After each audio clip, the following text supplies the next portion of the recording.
بسم اللہ الرحمن الرحیم۔ السلام علیکم ورحمۃ اللہ وبرکاتہ۔ مجھے امریکہ میں ایک جگہ پر بتایا گیا کہ یہاں ایک خاتون ہے جو پہلے یہودی مذہب سے تعلق رکھتی تھی اور اب مسلمان ہو چکی ہے۔ وہ بڑی پکی مسلمان ہے۔ اس کی سب سے بڑی خوبی یہ ہے کہ وہ بہت خشوع و خضوع کے ساتھ نماز پڑھتی ہے۔ جب وہ نماز پڑھتی ہے تو اس میں ڈوب ہی جاتی ہے۔ وہ اہتمام سے وضو کرتی ہے، پھر وہ اپنے خاص کپڑے پہنتی ہے جو اس نے نماز کے لیے بنوائے ہوئے ہیں، پھر وہ تعدیل ارکان کے ساتھ نماز پڑھتی ہے، حتیٰ کہ مسلمان عورتیں اس کو دیکھ کر شرما جاتی ہیں اور صحیح معنوں میں دیندار بننے کی کوشش کرتی ہیں۔ مجھے بتایا گیا کہ وہ کچھ مسائل پوچھنا چاہتی ہے۔ میں نے کہا بہت اچھا۔ چنانچہ وہ پردے کے پیچھے بیٹھ کر انگلش میں گفتگو کرنے لگی۔ وہ مسائل پوچھتی رہی۔ اس نے تقریباً 2 گھنٹے اسلام سے متعلق بڑے اچھے سوال کیے۔ واقعی اس کے دل میں علم حاصل کرنے کی طلب تھی۔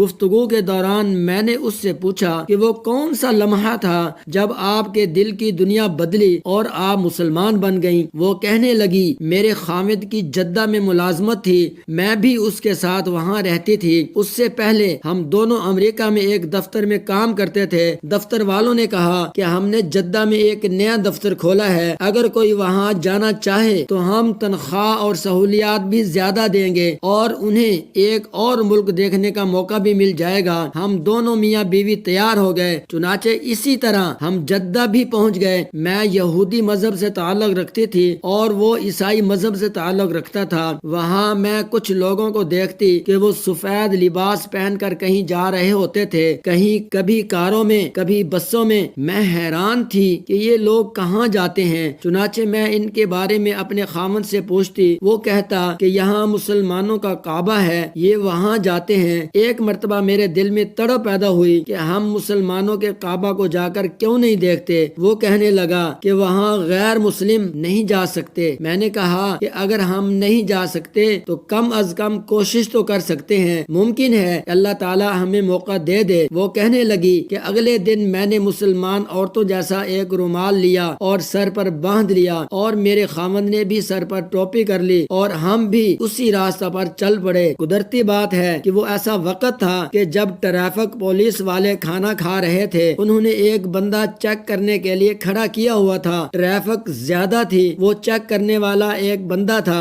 وقت بھی رات کا تھا، لہٰذا وہ دور سے ہی سب کو جانے کا اشارہ کر رہا تھا۔ اس طرح ہم بھی اس ٹریفک میں آگے نکل گئے اور مکہ مکرمہ پہنچ گئے۔ ہم نے لوگوں سے پوچھا کہ مسلمانوں کا کعبہ کہاں ہے؟ انہوں نے حرم کی طرف اشارہ کرتے ہوئے کہا کہ یہاں ہے۔ چنانچہ ہم حرم میں داخل ہو گئے۔ ہم چلتے چلتے جب مطاف میں پہنچے تو ہم نے بیت اللہ شریف پر نظر ڈالی۔ ہمیں وہاں اتنی برکتیں، اتنی رحمتیں اور اتنے انوارات نظر آئے کہ ہم دونوں کی نگاہیں وہاں ٹکی رہ گئی۔ میں بھی رونے لگی اور میرا خامد بھی رونے لگا۔ کچھ دیر تک ہم دونوں وہاں کھڑے روتے رہے۔ دل کی دنیا بدل چلی تھی۔ بالآخر ہم نے ایک دوسرے کی طرف دیکھا تو اس نے مجھ سے پوچھا کیا تمہیں اس جگہ حقیقت ملی ہے؟ میں نے اس سے پوچھا کہ کیا تمہیں حقیقت ملی ہے؟ تو ہم دونوں نے کہا کہ ہاں حقیقت ملی ہے۔ چنانچہ اسی لمحے ہم دونوں نے کلمہ پڑھا اور مسلمان ہو گئے۔ ہمیں کسی مسلمان نے نہیں کیا کہ تم مسلمان ہو جاؤ، بلکہ ہمیں اللہ کے گھر نے مسلمان بنایا ہے۔ سبحان اللہ۔ دنیا میں ایسے لوگ بھی موجود ہیں جن کو صرف بیت اللہ شریف کو دیکھنے سے ہی ایمان کی دولت نصیب ہو گئی۔